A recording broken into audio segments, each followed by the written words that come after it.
Across the world, the flu season is hitting particularly hard this year. Here in the U.S., it's shaping up to be one of the worst seasons in over a decade. Hospitals are crowded. Supplies of some medical supplies are running low, and many schools have had to close. Businesses will likely feel the strain, too. According to estimates by the employment firm Challenger Gray and Christmas, U.S. employers could lose more than $9 billion in lost productivity from workers being off sick with the flu.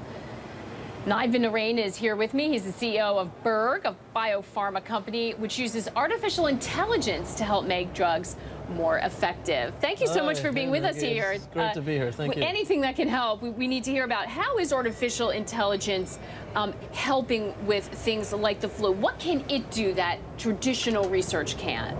So every year, on average, we give the flu vaccine to everyone. So it's the same vaccine. Everyone gets it's a one-size-fits-all. And it's not very effective a lot of times. No, and this year it's projected to only be about a 30% effective against the H3N2 strain, which, as we all are seeing, has been pretty bad this year. It's been widespread for the first time.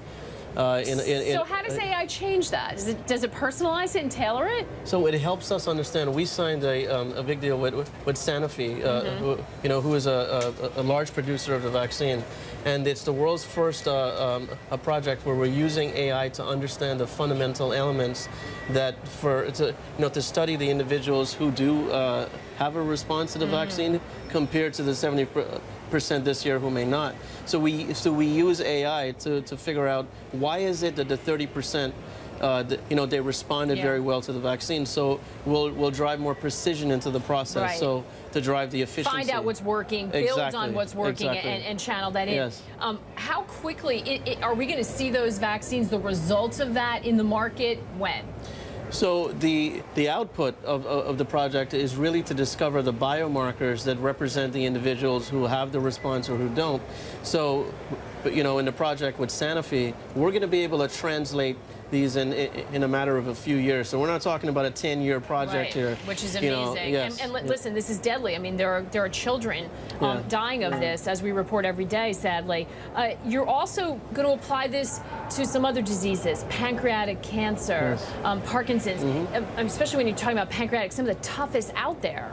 No, pancreatic is one of the most mysterious diseases that we have in medicine. So we're actually excited. The FDA has just approved our orphan drug designation for pancreatic cancer. We're using AI to discover the elements, within the biology that's driving the underlying onset of the disease. Because the mystery in pancreatic is that we don't understand the biological elements that's causing disease, but importantly, the disease does not present until it's very advanced. So if we could find biomarkers to follow an individual on an annual basis, so we can see when things are trigger that may be indicative of pancreatic cancer, we can get to the disease much earlier and come up with more effective treatments. Now, in this kind of research, and we know that AI has the ability to pull together all of this data from all over the world quickly and synthesize it in a way that humans can't. I visited IBM at Watson, so I've seen that firsthand.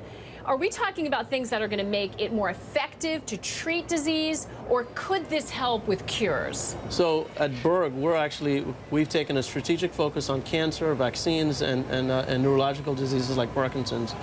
The next generation of drugs have to be born by using AI and taking a back-to-biology approach like what Berg is doing, so we can actually hit to the core of what's leading to these diseases and develop the tools, the diagnostics, and drugs to correlate to specific patient populations so that we can not only treat diseases but cure diseases. Because at the end of the day, when you look at the rising healthcare costs and the business burden, the burden on governments, we have a significant responsibility to be able to cure these diseases. There is an economic imperative as well as a human imperative. Absolutely. So important. We need a breakthrough with this. So keep us posted. Thank you and so congratulations on the progress so far. Thank you, Maggie. Thank you. Thanks for having me.